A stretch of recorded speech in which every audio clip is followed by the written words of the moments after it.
सुबह उठते उठते अखबार पढ़ने की जगह सुबह उठकर पहले ध्यान करो और फिर कोई सा भी भजन सुनो जो तुम्हें सबसे ज़्यादा पसंद हो।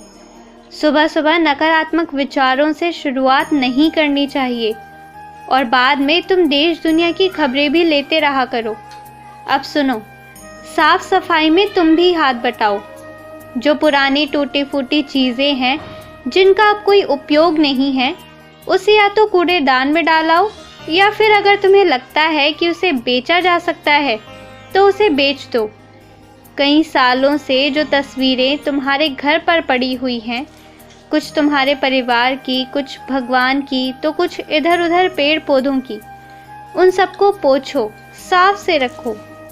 ऐसा नहीं है कि अपने घर को खूबसूरत बनाने के लिए तुम्हें बहुत खर्च करने की ज़रूरत है, पर ऐसा है कि जो है उसे साफ से अच्छे से रखो।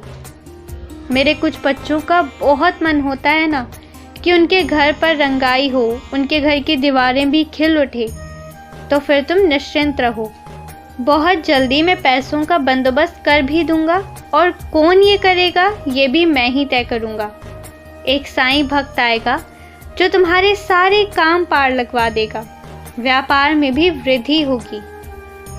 और मुझे दिख रहा है कि आजकल तुम्हें गुस्सा थोड़ा ज़्यादा आना शुरू हुआ है, लेकिन एक बात बताओ, किसी की बातों को जाने बिना उसके मन में क्या विचार चल रहे हैं, ये सब अपने आप सोच लेना और फिर उसके बाद गुस्सा होते रहना, इस तरह तुम अपने शरीर को खराब कर रहे हो।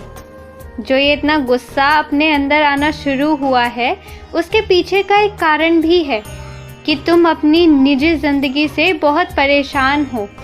बहुत चीज़ें व्यवस्थित हो गई हैं, कुछ चीज़ों को तुम व्यवस्थित करो। अगर एक बार उठोगे तो धीरे धीरे हर समस्या का समाधान होता जाएगा। धीरे धीरे तुम खुद ही बहुत चीज़ें व्यवस्थित कर पाओगे, लेकिन इसका गुस्सा किसी और पर मत निकालना। मैं तुम्हारा साईं हूँ, मुझे सब समझ आता है। मैं तुम्हारे कष्ट भी दूर कर रहा हूँ। इस वक्त तुम्हें ठीक से दिख नहीं रहा है, दिखेगा, बहुत जल्दी दिखेगा।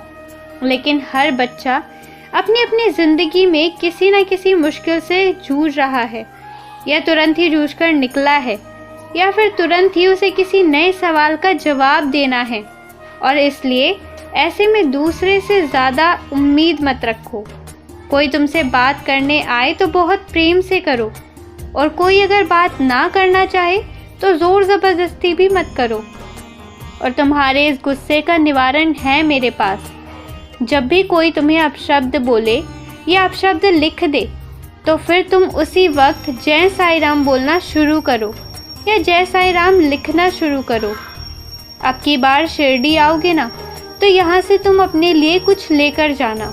तुम एक डायरी लेकर जाना और उसमें तुम रोज़ जय साईं राम लिखना।